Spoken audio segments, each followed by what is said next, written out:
Hola, ¿qué tal? Bienvenidos al espacio de opinión y análisis de la 4TV. Soy Germán Castro.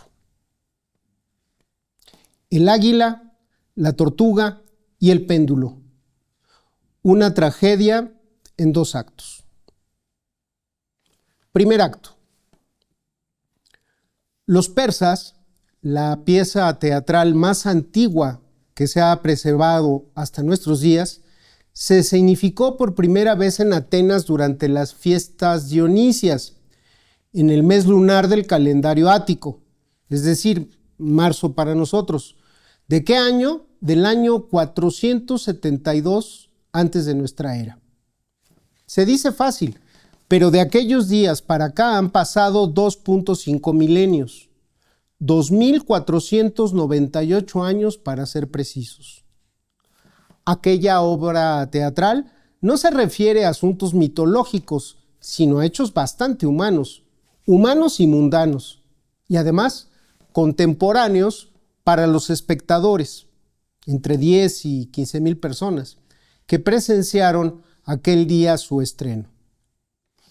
El corego de aquella puesta en escena, corego es decir, quien sufragó los gastos de la producción, fue un joven llamado Pericles, un hombre que sería apodado por sus coetáneos nada menos que el Olímpico, y quien daría su nombre al periodo de mayor esplendor de Atenas, el siglo de Pericles.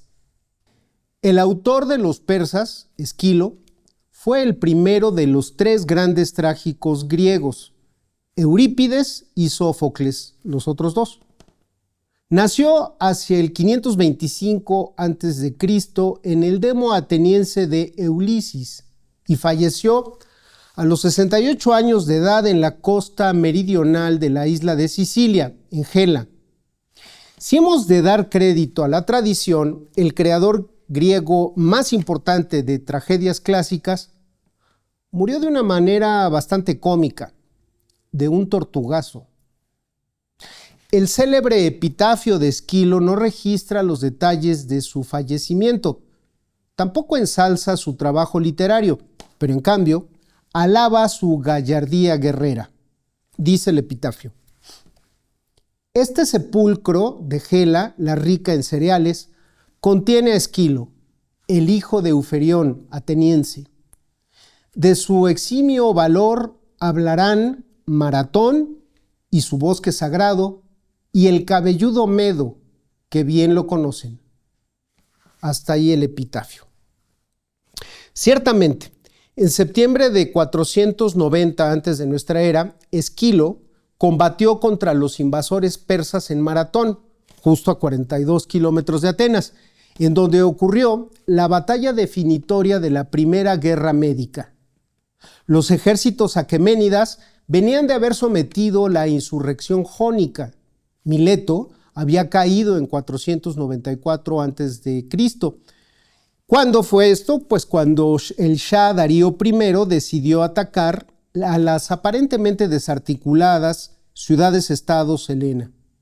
En Maratón, atenienses y platenses integraban las fuerzas griegas. Como bien se sabe, los griegos resistieron el embate y terminaron por derrotar a los asaltantes llegados de Asia. Aquel resultado iba contra todo pronóstico. Basta recordar que apenas 35 años antes, justo cuando Esquilo había nacido, los persas habían conseguido invadir Egipto y solo 10 años atrás habían salido vencedores en las campañas en Tracia, Macedonia y las costas del Mar Negro. Y después, en el oriente, fueron invencibles hasta llegar al valle del Indo. Así, en el año 500 antes de nuestra era, el imperio aqueménida alcanzaba su máxima extensión, unos 5.5 millones de kilómetros cuadrados, para convertirse así en el más grande del orbe hasta entonces. Con todo, con los griegos no pudieron. En los persas, Esquilo no se refiere a la Primera Guerra Médica, sino a la Segunda, ocurrida 10 años después. Para entonces, el imperio aqueménida ya era reinado por el hijo de Darío, Jerjes. Fue él mismo quien se puso al frente de sus huestes para ir a subyugar a los obstinados griegos. Los persas cruzaron el Helesponto, hoy estrecho de Dardanelos, es decir, pasaron de Asia a Europa, para entonces recorrer Tracia y Macedonia hacia la Tesalia. A su paso, todas las ciudades fueron sometidas. Después de vencer en la célebre batalla de Termópilas, el masivo embate persa avanzó hasta llegar a Atenas. Jerjes encontró la ciudad despoblada. Los atenienses y sus aliados se habían ido a refugiar en la isla de Salamina, en el Golfo Saraónico. Luego de saquear Atenas, los persas acometieron la persecución y fue en los estrechos costeros de la isla de Salamina en donde la flota helena logró la espectacular derrota de los orientales. Jerjes regresaría humillado a la ciudad capital de su imperio, Sousa, hoy a unos 700 kilómetros de la actual capital de Irán, Teherán. En los persas, Esquilo no celebra la victoria de los griegos en Salamina, sino que reflexiona sobre la catástrofe de los persas. Se trata de una muestra de la generosidad espiritual de los griegos. Nos habla no de los vencedores, que son ellos, sino de los vencidos, e insiste en la compasión humana. En efecto, los persas es un treno, es decir, un lamento a un héroe trágico, en este caso Jerjes. Pero también es otra cosa, es una alabanza a la ciudadanía, la fuerza de la gente que hace la ciudad. La reina Atosa, madre de Jerjes, cuestiona a un mensajero sobre lo que está sucediendo del otro lado del mar. Desea saber si al fin Atenas, después del saqueo, fue destruida por el ejército comandado por su hijo. Esquilo hace que el mensajero responda que no, porque, y cito textual, mientras hay hombres, eso constituye un muro inexpugnable. Intermedio. Apostillas para quien no tenga a mano algunos libritos de historia. 1. Irán no es un país cualquiera, es Persia. Es Persia con otro nombre. Cuando hablamos de los persas, no nos referimos a una civilización extinta, como lo son la de los hititas o los sumerios. Estoy hablando de los antepasados directos de los actuales iraníes.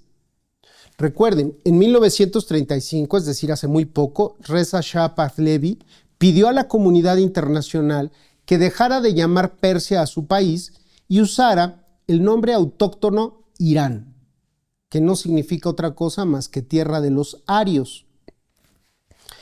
Pero la lengua persa, el farsí, sigue siendo la oficial. Su poesía sigue viva en cada hogar y la memoria de Ciro el Grande y Darío I es tan presente como, no sé, los reyes católicos de España en la Iberia o Cuauhtémoc entre nosotros.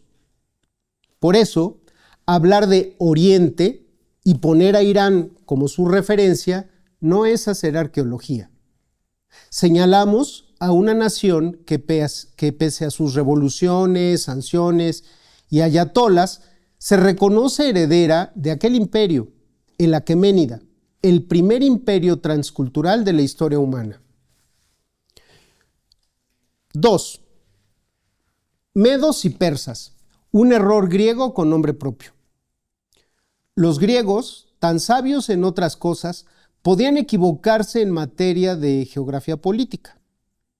Solían llamar medos a los persas, porque el primer imperio oriental que amenazó sus costas, esto fue en el siglo VI antes de nuestra era, fue justo el de los medos, un pueblo vecino aliado a los persas. De hecho, Ciro fue criado en Media. Cuando los persas, liderados por Ciro, se unieron a Media, unificaron el altiplano iraní. Los griegos no se molestaron en actualizar la nomenclatura. Es como si hoy, por costumbre, siguiéramos llamando holandeses a todos los neerlandeses o mexicas a todos los pueblos nahuatlacas. Esquilo, en los persas, usa indistintamente persas y medos.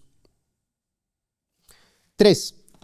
Aqueménida, el apellido de la dinastía.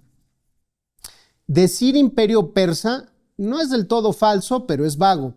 La dinastía reinante desde Ciro hasta Darío III era la Aqueménida, así llamada por Aquemenes, el legendario patriarca de la estirpe. Fue Darío I quien, tras hacerse del trono en el año 522 a.C., quien organizó el imperio en satrapías y consolidó el nombre de su linaje en 3 idiomas: persa, elamita y babilonio, en las famosísimas inscripciones de Behizún. 4. ¿Por qué Grecia es Occidente? O una breve defensa de un lugar común. A veces se dice con cierto desdén, con desdén ilustrado, que Occidente es una invención posterior, que los atenienses no se sentían europeos en el sentido actual. Eso es cierto, pero también es cierto que la civilización que hoy llamamos occidental, es decir, la de las cámaras parlamentarias, los juicios con abogados, la filosofía escrita, el arte y los deportes como catarsis social, la historia como indagación racional, el monoteísmo, en fin, hunde sus raíces en la polis griega y especialmente en Atenas. Los romanos conquistaron Grecia, pero fueron conquistados por su cultura. El cristianismo, aunque naciera en Judea, se helenizó para volverse doctrina universal. El Renacimiento descubrió a Platón y Aristóteles. La Ilustración bebió de la democracia ateniense. Por eso, cuando digo que Atenas es un pilar de Occidente, solo señalo un hecho de transmisión cultural. Lo que ocurrió en aquel puñado de colinas entre el siglo VI y IV antes de nuestra era, acabó por modelar la manera en que medio mundo piensa, pensamos, vota y escribe. Frente a eso, el imperio aqueménida representó durante siglos el arquetipo del llamado, con bastante desprecio desde Occidente, despotismo oriental. Hoy sabemos que Persia tuvo también su grandeza administrativa y su tolerancia. Ciro, por ejemplo, justo hay que recordarlo, liberó a los judíos. Pero el imaginario de los persas de Esquilo pesó mucho en la construcción de esa frontera simbólica Occidente-Oriente. Y bueno, finalmente 5, el tortugazo. Bien, se cuenta que el oráculo había vaticinado a Esquilo, abro cita, morirás aplastado por una casa, hasta ahí. Entonces el trágico decidió abandonar Atenas, se fue a vivir a las afueras de la ciudad de Gela, a una humilde choza con techo de paja. Claudio Liano, fue un erudito romano que vivió en el siglo I después de Cristo, cuenta en su De Natura Animalum lo que ocurrió entonces. Las águilas que apresan a las tortugas de tierra y las arrojan desde lo alto y las estrellan contra las rocas y quebrando así su caparazón, su casa, extraen la carne y la comen. Justo de esa manera tengo entendido que acabó la vida de aquel poeta autor de tragedias. Esquilo estaba sentado sobre una roca, discurriendo y escribiendo sus temas habituales. No tenía un pelo en la cabeza, pues era calvo. De ahí que el águila, figurándose que la cabeza era una roca, soltó y arrojó contra ella la tortuga que tenía entre las garras. Y el disparo acertó a dar al citado varón y lo mató. Segundo acto. 25 siglos después, aquel muro inexpugnable que el mensajero de los persas atribuía a los ciudadanos libres de Atenas sigue en pie, pero ha cambiado de acera. Porque si hoy alguien se parece a Jerjes cruzando el Helesponto con su inmensa flota y su arrogancia invencible, ese ya no es un ayatolá desde Teherán, no es un shah persa. Es el ejército más poderoso del orbe, el de Estados Unidos bajo el mando errático de Trump, con sus inmensos portaaviones en el Golfo Pérsico, sus drones y misiles asesinando generales y líderes, sus sanciones estrangulando no solo a economías enteras, a poblaciones enteras, y su retórica de máxima presión. Occidente, el heredero de aquellos atenienses que defendieron su suelo contra el Imperio Oriental, se ha convertido en el nuevo imperio que ataca Oriente. La historia, amiga de las ironías, ha invertido los papeles con la precisión de un águila soltando una tortuga.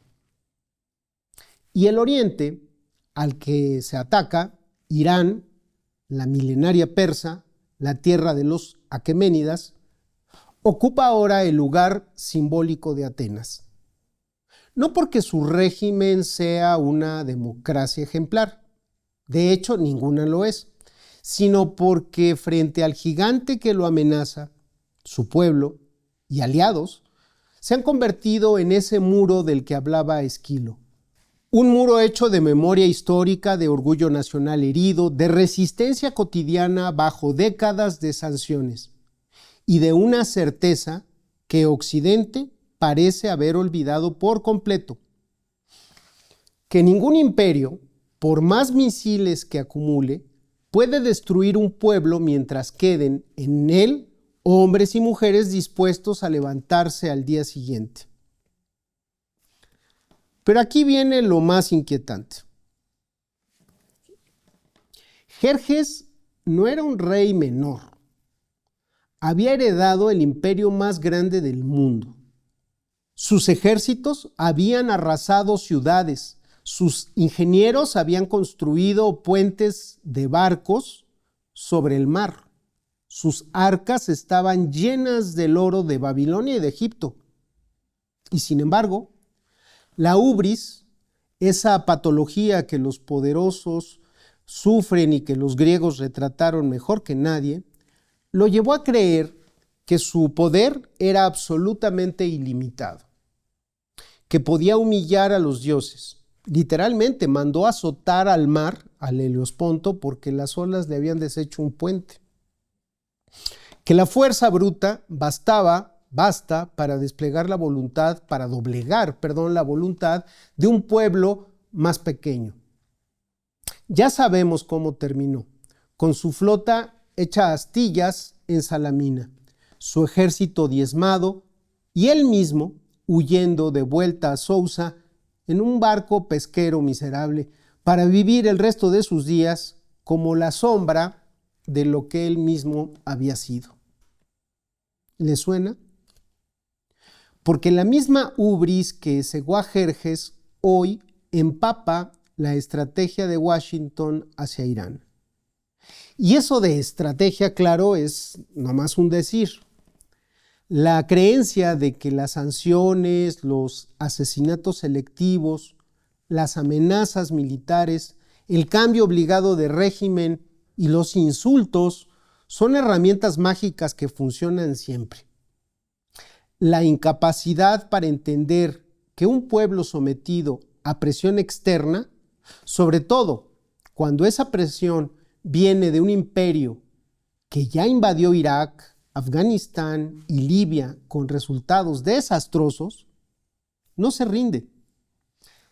No se rinde, más bien se radicaliza, se une y encuentra en su propia resistencia el único capital que le queda. Y ahí tienen a Cuba, mucho más cerca. Cuba, un magnífico ejemplo. No estoy pronosticando que Estados Unidos vaya a sufrir una derrota militar como la de Jerjes en Salamina. Las guerras de hoy no se parecen en nada a las de los tirremes, pero la derrota estratégica, política y moral ya ocurrió. El mundo observa cómo la hiperpotencia americana es incapaz de someter a la República Islámica después de 4 décadas de hostilidades, y cómo se atasca en su propio fango del que no sabe cómo salir. Y cada nueva escalada, cada nuevo post-majadero de Trump revela más desesperación que contundencia. Una derrota de Estados Unidos contra Irán, no necesariamente militar, insisto, sino geopolítica, la pérdida de la credibilidad, el agotamiento de sus aliados, el colapso de su diplomacia, el desencanto interno, acelera el tránsito de la hegemonía mundial hacia un nuevo polo oriental. Seguramente ese polo ya no será Persia sola, sería el bloque que está armándose claramente: China, Rusia, Irán, India y quizá también Turquía y buena parte de los BRICS. Un bloque que no necesita ganar una guerra contra Occidente. Le basta con esperar a que Occidente se desangre solo en sus propias arrogancias, en sus escándalos, en sus miserias. Porque de eso se trata la hubris. El poderoso cree que puede todo y en su desmesura siembra las semillas de su propia caída. Jerjes perdió no solo una batalla, sino la reputación de invencibilidad de su imperio. A partir de Salamina, los griegos primero y luego los macedonios se atrevieron a desafiar a Persia en su propio territorio. Algo parecido podría ocurrir en las próximas décadas. Una América agotada, dividida internamente, desprestigiada globalmente, podría ver cómo el centro de gravedad del mundo se desplaza hacia el este. Y eso sin que sea necesario que nadie dispare un solo misil intercontinental. Los imperios no caen cuando los vence el enemigo más fuerte. Caen cuando su propia arrogancia los vuelve ciegos a la realidad. Cuando confunden tener el ejército más caro del mundo con tener la razón. Cuando olvidan que, como escribió Esquilo hace 2498 años, el verdadero muro de una ciudad, de un pueblo, no son sus murallas ni sus escudos antiaéreos, sino la voluntad de su gente. Hoy, los persas, los iraníes, tienen esa voluntad, y Occidente, el heredero de Atenas, se ha convertido en el nuevo Jerjes. La pregunta no es si Trump va a bombardear tal o cual instalación civil el próximo martes o antes. La pregunta es si Estados Unidos, es decir, no Trump, su gente, será capaz de reconocer a tiempo su propia hubris, o si, como el rey Aqueménida, tendrá que esperar la humillación para aprender la lección más antigua de la historia de los imperios, que la soberbia siempre precede a la caída. Yo, desde luego, no apostaría por los poderosos, mucho menos por su inteligencia. Prefiero quedarme con la imagen de aquella águila que confundió la cabeza calva de Esquilo con una piedra. La historia, como cualquier águila, también se equivoca a veces. Pero cuando acierta, suele ser de tortugazo.